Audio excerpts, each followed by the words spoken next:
بسم اللہ الرحمن الرحیم اللہم صلی علی سیدنا محمد وعلی آل سیدنا محمد وبارک وسلم۔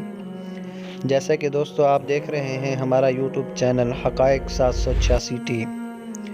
اگر آپ ہمارے اس چینل پر نئے ہیں تو ہمارے چینل کو سبسکرائب کر لیں اور بیل آئیکن دبانا نہ بھولیں تاکہ ہر نئی آنے والی ویڈیو آپ تک پہنچ سکے اور آپ اس کو دیکھ کر سن کر اس پر عمل پیرا ہو سکیں۔ دوستو ہماری ویڈیو کا ٹاپک جو ہے وہ کھانے کے بارے میں چل رہا تھا، یعنی سنت طریقہ کھانے کا کیا ہے، اس حوالے سے بات ہو رہی تھی۔ تو آج کچھ باتیں باقی تھی جو آج کی ویڈیو کے اندر شیئر کریں گے۔ اللہ تعالیٰ کو زیادہ خوش کرنے والا عمل ایک تو ہے شروع میں بسم اللہ پڑھنا اور آخر میں الحمدللہ کہنا۔ جس نے یہ عمل کر لیا یہ بھی ٹھیک ہے اور مسنون ہے۔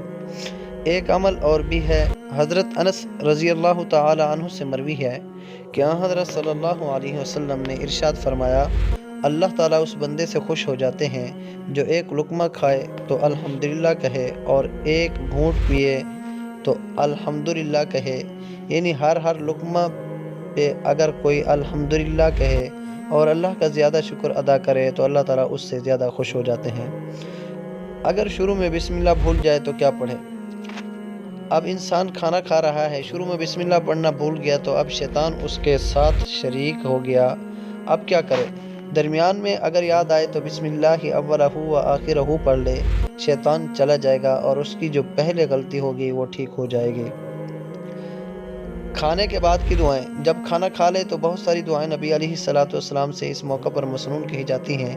ایک دعا جو مشہور ہے جو سب کو یاد بھی ہوتی ہے وہ دعا یہ ہے، الحمدللہ الذی اطعمنا وسقانا وجعلنا مسلمین۔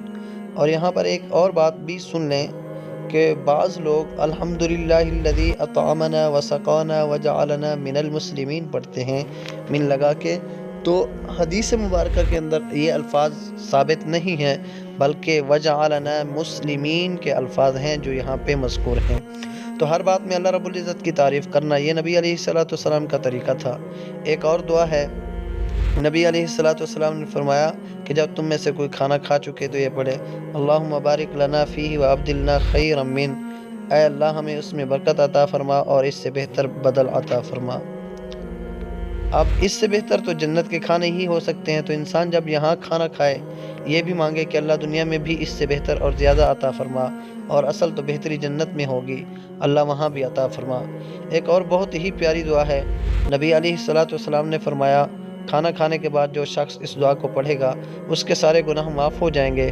کھانا بھی کھائیں، پیٹ بھی اپنا بھریں اور اس کے بعد یہ چھوٹے سے کلمات پڑھ لیں، فرمایا اس کے اگلے پچھلے سارے گناہ معاف ہو جائیں گے۔ دعا تو بہت ہی آسان ہے، الحمدللہ الذی اطعمنی ھذا الطعام ورزقنیہ من غیر حول منی ولا قوہ۔ تعریف اس پروردگار کی جس نے مجھے کھانا کھلایا اور مجھے رزق عطا فرمایا بغیر میری قوت اور طاقت کے۔ جس نے کھانا کھانے کے بعد یہ دعا پڑھ لی اس کے اگلے پچھلے سارے ہی گناہ معاف ہو گئے۔